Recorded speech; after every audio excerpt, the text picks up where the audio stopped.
अस्सलाम वालेकुम दोस्तों and welcome to Samaa TV Urdu. दोस्तों आज की वीडियो काफ़ी इंटरेस्टिंग है। वीडियो में हम बात करने वाले हैं इंडियन टीम के हवाले से।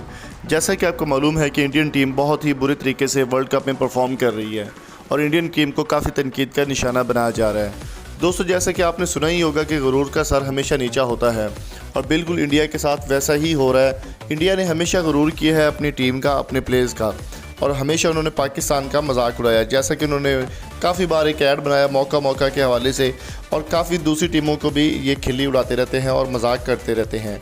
इंडियन में इस वक्त बहुत ज़्यादा मुजाहरे हो रहे हैं। जिस तरह इंडिया टीम की परफॉर्मेंस है, पाकिस्तान से हार जाना, उसके बाद न्यूजीलैंड से हार जाना, और नेक्स्ट स्टेप जो पाकिस्तान का इंडिया का मैच है वो अफ़गानिस्तान से। और मैं आपको पहले प्रेडिक्ट कर रहा हूँ, ये आप बात चाहे मेरी वीडियो रिकॉर्ड कर लें कि इंडिया अफ़गानिस्तान से भी हार जाएगी। ये मैच पहले से सेट हो चुका है और अब इंडिया में काफ़ी ज़्यादा मुजाहरे किए जा रहे हैं। विराट कोहली के पोस्टर जलाए जा रहे हैं और टीम के तमाम पोस्टर जलाए जा रहे हैं। इंतहा पसंद हिंदुओं ने विराट कोहली के घर पर भी हमला किया, उनकी बालकनी तोड़ दी और उनके घर को आग लगाने की कोशिश की गई है, जबकि उनके जो सिक्योरिटी गार्ड थे उनकी जानिब से जो है वो घर को बचा लिया गया। और उनकी बीवी बॉलीवुड की सुपरस्टार अनुष्का शर्मा घर पर अकेली थी और विराट कोहली की तकरीबन 1.5 साल की छोटी बच्ची जो है वो भी उनके घर में अकेली थी उस वक्त, जब इंतहा पसंद हिंदुओं ने उनके घर का घेराव किया और आग लगाने की कोशिश की। इससे पहले मोहम्मद शमी पर भी इस तरह के हमले हो चुके हैं इंतहा पसंद हिंदुओं की जानिब से कि मुसलमान है और इन्होंने जानबूझकर पाकिस्तान को जितवाया है।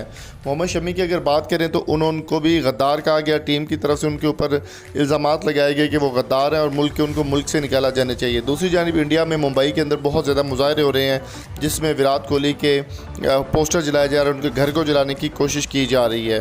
तो दोस्तों उम्मीद करता हूँ ये छोटी सी अपडेट आपको पसंद आई होगी। अगर पसंद आई हो तो वीडियो को लाइक करें, अपने दोस्तों के साथ शेयर करें ताकि इंडिया का भयानक चेहरा जो है वो पूरी कौम के सामने आ सके। तो देखना होगा कि इंडिया वर्सेस अफ़गानिस्तान में इंडिया किस तरह का परफॉर्म करता है। उम्मीद है कि पाकिस्तान वर्ल्ड कप का फ़ाइनल ज़रूर जीतेगा इंशाल्लाह ताला। तो दोस्तों अपनी कीमती राय से हमें कमेंट बॉक्स में ज़रूर आगाह कीजिए। वीडियो पसंद आए तो वीडियो को लाइक करें, शेयर करें और सब्सक्राइब करना मत भूलिएगा। मिलते हैं बहुत जल्द एक नई वीडियो के साथ। अपना बहुत सारा ख्याल रखिएगा। Thank you so much for coming. अल्लाह हाफिज़।